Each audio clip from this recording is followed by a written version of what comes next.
Welcome to the Growth Mindset Book Podcast, Mindset Mastery chapter by chapter. I'm Michael Fox, best-selling author and expert mindset coach, and your guide on this transformative journey. Here, we don't just skim pages of the most powerful self-help and mindset books ever written. We dive deep, sometimes just a few paragraphs at a time, to truly understand and apply their life-changing principles. Each episode builds on the last, so if this is your first time here, I encourage you to start episode 1 of season 1 and follow along as we explore every corner of these timeless works. Together, we'll study, reflect, and unlock the tools you need to master your mindset, overcome limiting beliefs, and create the life you've always imagined. So grab your book, a notebook, or just a favorite drink, and let's dive into today's insights. Your journey to transformation starts now. Welcome back, everyone. We are on podcast 8, and I want to give a quick shout out to John Wetzel. John is a supporter of the show. He bought us a cup of coffee and supports the show. Thank you, John. We appreciate your support. It allows us to invest into the show and bring more empowerment to you and all the other listeners. So thank you for your support.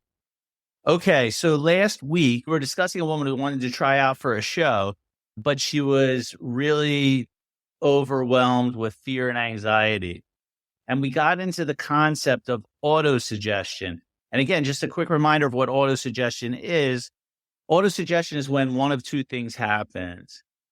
Either from the outside world, someone says something to us, it comes in through our senses and goes into our subconscious mind, and it creates thoughts, which ultimately create beliefs. Or we use our own thinking inside, not from the outside world, in our own inside world, inside of our conscious mind where we think. We use that to create a thought pattern and ultimately beliefs. So again, thoughts only come from two different places. One is from the outside world in, and the other is from the inside. And then ultimately it works its way out through our feelings and actions. That said, she was overwhelmed, feeling anxious, and she was overcome. So we're going to get back into the book. We're on page 31 at the top where we're going to continue from where we left off. So it says here, her subconscious mind accepted these negative autosuggestions as a request and proceeded to manifest them and bring them into her experience. So to discuss this a bit, she said out loud, "I'm so nervous. What if I mess this up?" And that's what her subconscious mind took in. She planted the seeds, "I'm nervous." And ultimately, she had a very bad audition. So again, we're remembering that we have the power. We don't always use it. We allow stuff from the outside world to come in and program us, or we allow some of the negative thoughts that we have into our subconscious mind without changing them over to something more positive, and that can create our outcome as well. Back to the book. The cause was an involuntary autosuggestion. Example, silent fear, thoughts emotionalized and subjectified. Let's pause for a second. What does that mean, involuntary autosuggestion? It means when we're on autopilot. What do I mean by autopilot? You're sitting there, your mind is thinking all these thoughts, and you're not really involved in the process. You ever notice that? You're sitting and there's a discussion happening in your head. You're not really so focused on it, but it just is happening. Let's give a good example of what a silent fear looks like. Have you ever had a headache? Or have you ever seen someone that has a headache and they'll say something like, "Oh, geez, I hope it's not a brain tumor." Or they have this pain in their stomach that they haven't had and they're thinking, "Oh gosh, I hope this isn't cancer." But they may not be saying that out loud. And sometimes they do say it out loud. But when you're not saying it out loud, that is a silent fear. It's the thoughts that are running in your head, spinning and spinning. And if you don't stop it, this silent fear is planting seeds into your subconscious mind. So we have this silent fear. Oh, I hope I don't have cancer. I hope it's not a brain tumor.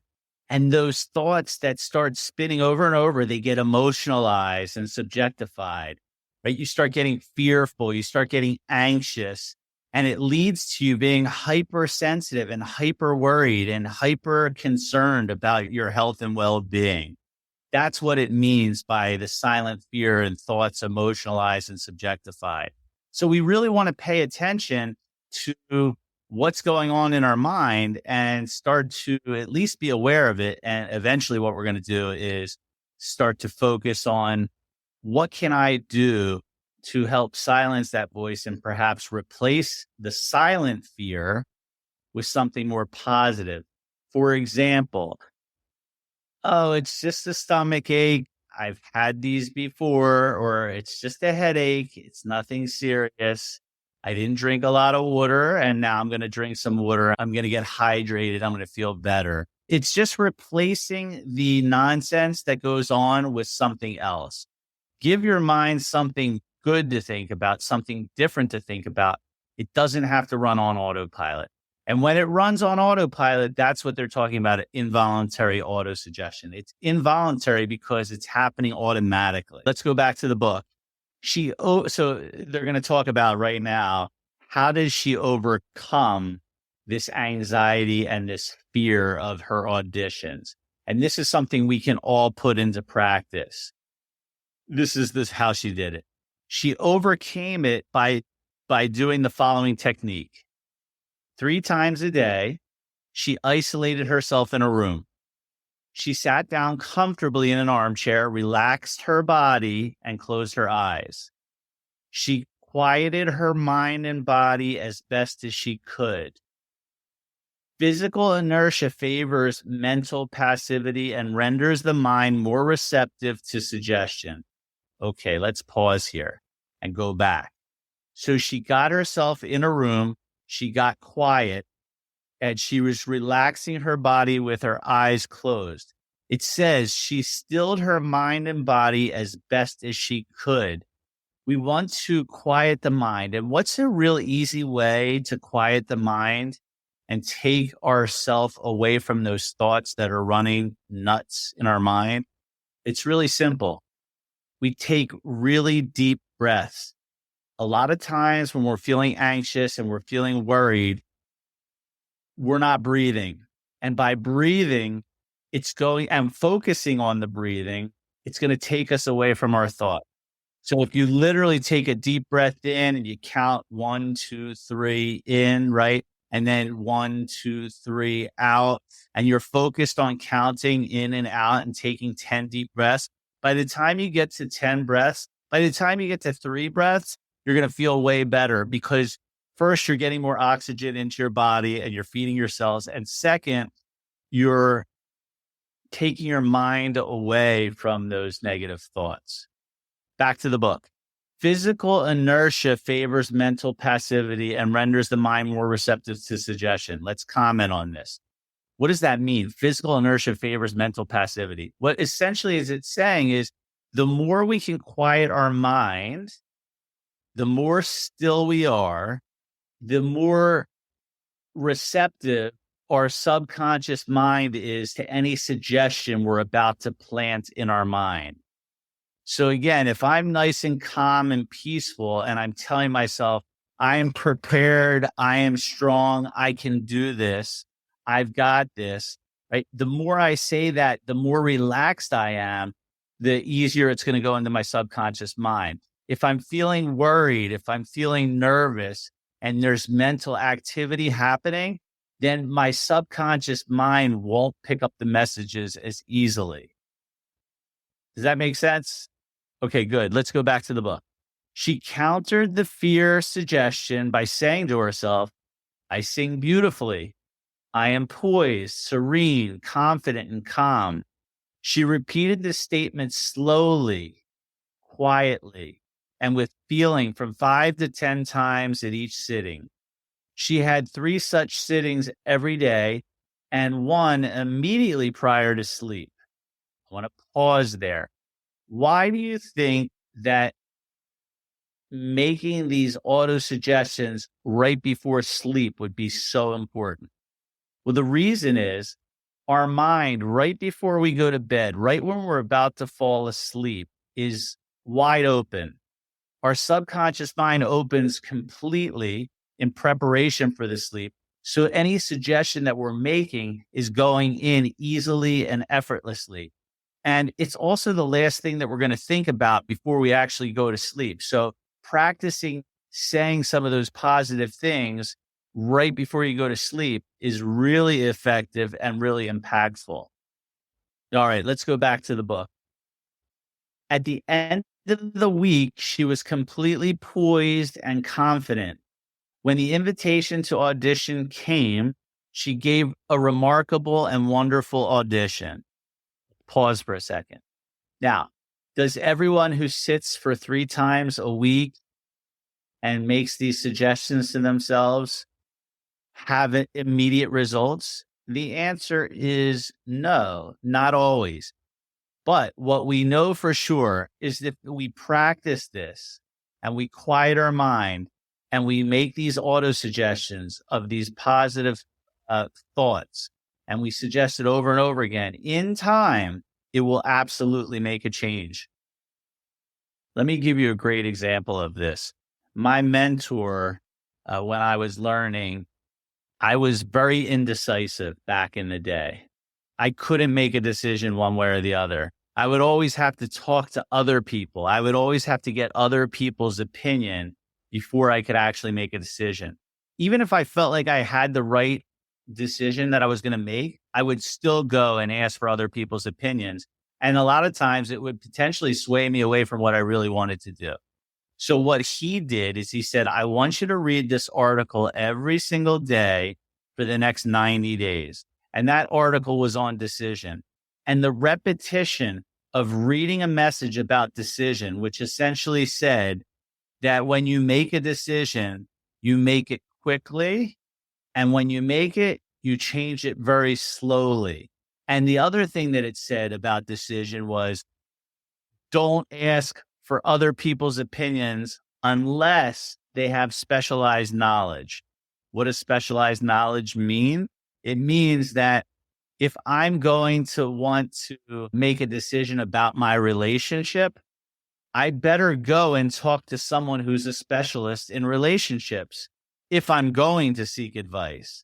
But a lot of times we know intuitively what the right thing is to do.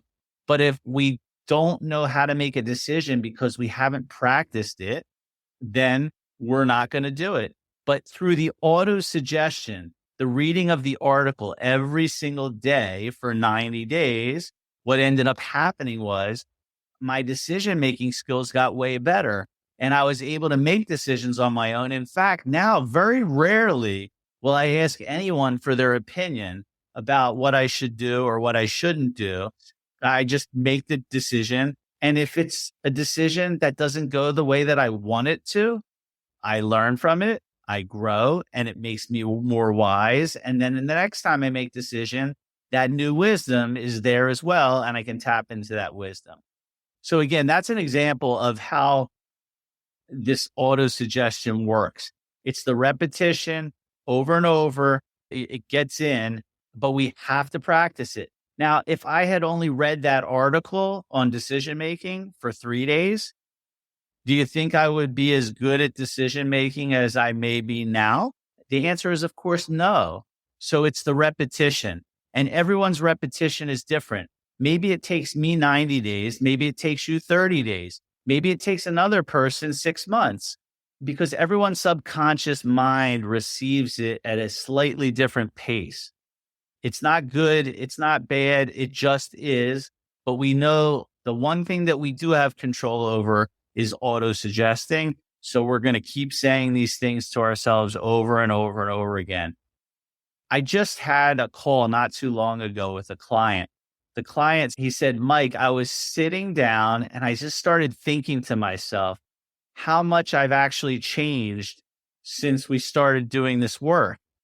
And he says, when you first told me that the repetition of this information, if I just keep doing that over and over, initially I thought, there's no way. Like, how will that work? He said, but I stuck to it and I did it and it actually works. And I said, of course it works. I said, that's great. You're proving it to yourself, because now as you move forward, the belief that your auto suggestion works is going to go in much faster, and you're going to be way more powerful because of that. So again, there's a level of belief that we need to get with this auto suggestion. We have to start to believe that this actually works. And belief comes through auto suggestion, through repetition, through practice. You'll start to believe it when you start to see results. But here's what I tell you: don't stop doing it until you start seeing results. I promise you, having met with a lot of people, that if you keep doing it, you will absolutely get results. The people that don't get results, it's one reason only: they quit and they stop and they say, this stuff doesn't work. And they just auto-suggested a belief that they already believe, that this doesn't work. And when we auto-suggest that to ourselves, it works, because our life becomes, nothing works for me. This doesn't work. Forget it. I can't do. Oh, I tried that once. That doesn't work. Got it? Makes sense? All right, let's continue on. How she restored her memory. So we're going to talk about how this woman used auto-suggestion to restore her memory, which actually started to have signs of dementia. A woman aged 75 was in the habit of saying to herself, I'm losing my memory. She reversed the procedure and practiced induced auto-suggestion several times a day as follows. This is what she said to herself: my memory from today on is improving in every department. I shall always remember whatever I need to know at every moment of time and point of space. The impressions received will be clearer and more definite. I shall retain them automatically and with ease. Whatever I wish to recall will immediately present itself in the correct form in my mind. I am improving rapidly every day, and very soon my memory will be better than it's ever been before. At the end of 3 weeks, her memory was back to normal and she was delighted. Let's think about this out loud for a moment. If someone says to themselves over and over, I'm losing my memory, I've been having trouble remembering things, I don't know what's going on with my mind, it seems to be having trouble, I'm aging, things are happening, I hope I'm not losing my mind, it seems like I'm losing my mind, it seems like I'm losing my memory. If we say that enough times, what do you think our subconscious mind will do? Well, what we learned was it accepts everything as is. So if I keep suggesting that to myself over and over, I'm going to start losing my memory, period, the end. So she did something different. What she realized after understanding this material is that she was going to auto-suggest something that would make potentially her mind better. And she started saying this over and over to herself. My memory from today on is improving in every department. I shall always remember whatever I need to know every moment of time and point of space. I mean, imagine saying this over and over and over to yourself, and your subconscious mind, which is a part of God, a higher power, the divine, which operates your entire body automatically. So if you're giving it instructions, it might very well be able to listen to those instructions and act on them. If it can control your heartbeat and can make you breathe, it certainly can do this as well. And that's the belief we're going to start to form as we start to realize that this works. I believe in it so much, again, because of the clients that I've worked with. They get the results because they're doing the things and the things work. So if you need to borrow my belief on this initially, borrow it from me, borrow it from the clients that I've worked with, borrow it from all these other people that are in this book that have gotten the results. We specialize in this information. I am a specialist. I've spent at least 10 years studying this information, but way more than 10 years. I'm 53 years old. and I've been going at it since I'm 11 years old. So I've been studying this information for a very long time.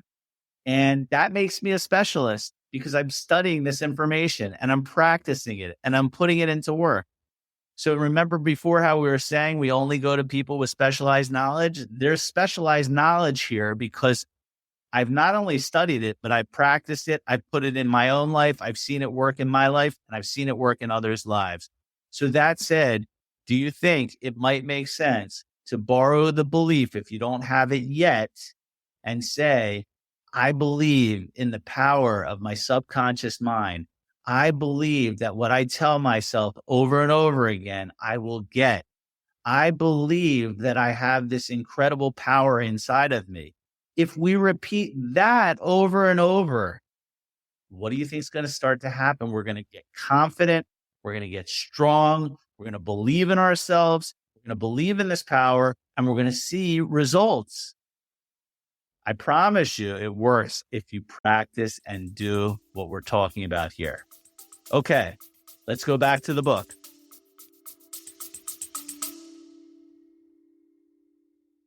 Hey there. I hope you're loving today's episode of the Growth Mindset Book Podcast. If this show has been inspiring you or bringing value to your life, I'd love your support to keep it going strong. You can buy me a cup of coffee at buymeacoffee.com/Michael Fox Coach. Again, that's buymeacoffee.com/Michael Fox Coach. Your support helps cover production costs and lets me keep sharing this incredible journey with you. Thanks for being a part of the community. And now let's get back to the episode. How to overcome a nasty temper. Many men who complain of irritability and bad temper prove to be very susceptible to autosuggestion. So let's think about this for a second. Many men, and I'll put women too, men and women, who complained of irritability and bad temper proved to be susceptible to autosuggestion and obtain marvelous results by using the following statements 3 or 4 times a day, morning, noon, and night prior to sleep. Remember what we said about sleep, prior to sleep for about a month. This is what they said. Henceforth, I shall grow more good-humored. Joy, happiness, and cheerfulness are now becoming my normal state of mind. Every day I am becoming more and more lovable and understanding. I now becoming the center of cheer and goodwill to all those about me, infecting them with good humor. This happy, joyous, and cheerful mood is now becoming my normal state of mind. I am grateful. Let's talk about this for a second. If you don't say something like that, take an irritated or frustrated or angry person on a consistent basis. That's who they are. That's kind of how they are on a consistent basis. What would your guess be to what they repeat to themselves every single day? It might sound like this. This world sucks. Look at this world, the news, everything I hear is bad. People are killing other people. I can't get the job that I like. I work 9 to 5 doing something I hate. And they're saying this kind of stuff on autopilot to themselves. Their subconscious mind is taking it in and they're getting more of the same. They're getting miserableness. They're getting angry. They're getting resentment. They're getting these negative feelings. Well, this prescription, imagine you go to the doctor and the doctor says, here's what I want you to do. I want you to say this to yourself 3 to 4 times a day, every day for the next 90 days. And you have to say, I shall grow more good humor. Joy, happiness, and cheerfulness are now becoming my normal state of mind. If you did that for 90 days, and also if maybe when you started having those negative thoughts, you had an index card with this written on it, and you, instead of going down that negative path, you took out the index card and you read this. What do you think would happen to you over time if you did this on a consistent basis? You already know the answer. So it's just a matter of practice. It's not good. It's not bad that you're not doing this or you are doing it. It's not good or bad. It's like, here's something that works. Let's practice it. Let me get better at it. When I first started driving, I was not a good driver. Now I'm a good driver because I practiced. And we're going to do the same thing here. We're just going to keep practicing so we can get better and better and better. I want to share with you a great story. It's a personal story. I was there. This happened, and it was really powerful. I was doing a personal development seminar years ago. And when we were in the room, there was one gentleman in particular that every time someone would get up to share, he would grunt, he would groan, he would say things. In fact, one time he got the microphone and then he started saying all this kind of negative stuff. And everyone could feel his negative energy. It was like, it was infectious. You just had to be somewhat close to him and you would start to feel that negativity coming right off of him. Then something really cool happened. The facilitator of the seminar said, we're going to do a little activity now. What I'd like you to do is I'd like you to get up when I say so. And I want you to find someone in the room that you feel is maybe not being fully committed to being here, maybe showing negative energy, and maybe just needs a little love and support. And then everyone got up and the entire room went to that gentleman and just surrounded him. And everyone was looking at him. And then an incredible thing happened. He started to tear up and he took the microphone and the facilitator asked him to share what went on when you saw everyone standing there offering love and support to you and essentially saying, like, we feel like you're not giving your all and maybe you're coming from a negative space. He said that was the first time in his lifetime that he ever had people support and show love towards him in such a way. And an incredible thing happened. That emotional driven event in his life caused him to start suggesting to himself very different things. Instead of him looking at how negative the world was, he started saying to himself how incredible things were. I'm grateful to have all these people around me. I'm grateful to have all this support. I'm grateful to have the opportunity to love. And that gentleman, from that time forward for the rest of the seminar, and at the end, he got up and he shared. And it was like watching a transformed human being. And the only difference between that man before and after was one thing: the thoughts that were going on through his mind. Those negative auto-suggestion initially when he first came in was probably something like this. This seminar sucks. These people are so annoying. They're all complaining. They're all so positive. I'm so tired of these kind of people. And at the end of the seminar, what do you think he was thinking? I'm so grateful. I'm so happy. I'm so lucky that I had this transformation while I was here. He was thinking in a very different way. And you and I had that ability just like he did. In an instant, he changed how he looked at the world, and he changed how he looked at himself, and he changed how he looked at others. And you and me and everyone else can do the exact same thing. No matter what, at any moment, we can decide that it's time to not allow this voice to run on autopilot. No longer going to let it run me. I'm taking control. I'm deciding what I am going to plant into my subconscious mind. Let's learn from that experience. Let's learn from him, a guy that probably would have gone through life in a very negative way. And instead, he taught himself by the actions of others how to think very differently. And you can do the exact same thing. All right, let's go back to the book. Before we read the next paragraph, I just want to give a little bit of an overview about what we're going to discuss. We're talking about heterosuggestion. Heterosuggestion means it's a suggestion that comes from another person. Let me tell it to you through an example. They did this marketing experiment, and what they did was they had this energy drink and they had two glasses, and they said one of the glasses was the energy drink, right? And the other one was a drink that would calm you down. It would make you feel calm and peaceful. Now, what the person on the other end didn't know, the drink was exactly the same.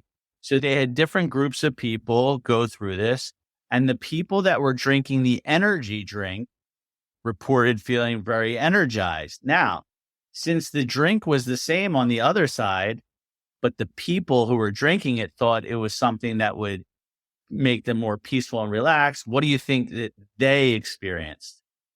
They experienced feeling more calm and relaxed and peaceful. The majority of people that drank that drink, which was actually an energy drink, felt that they were relaxed and peaceful, whereas it should have been causing them to feel really hyped because the caffeine level was significantly higher. This is what heterosuggestion is. Heterosuggestion is if we allow the outside world to dictate and tell us what we're going to experience, we will start to experience it, just like those people drinking those drinks. So we're going to pause on this note because we'll get into this next time. I wanted to introduce the topic because all I want you to do is start paying attention to the messages that are coming at us, the messages coming at us from the media, the messages coming from our bosses, the messages coming from our friends and family, and ask yourself, if I accept this heterosuggestion, the suggestion coming from someone else, is this going to support me or is this going to potentially hurt me?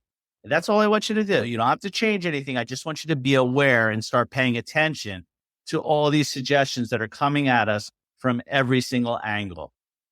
I want you to have a wonderful week. I want you to practice this. I want you to remember how amazing you are and how powerful you are, and just practice. Don't worry about how well someone else is doing it in comparison to you. All that matters is that you're doing it and you're making an effort to get better than you were last week. Have a wonderful week, and I will see you next week. I hope today's episode inspired you to take one step closer to mastering your mindset. If you're ready to dive deeper, visit michaelfoxcoach.com. Again, that's michaelfoxcoach.com for more resources, insights, and ways to connect. While you're there, don't forget to join our free community shown at the bottom of the website and connect with others who are on the same growth journey. Let's keep growing together, and I'll see you on the next episode.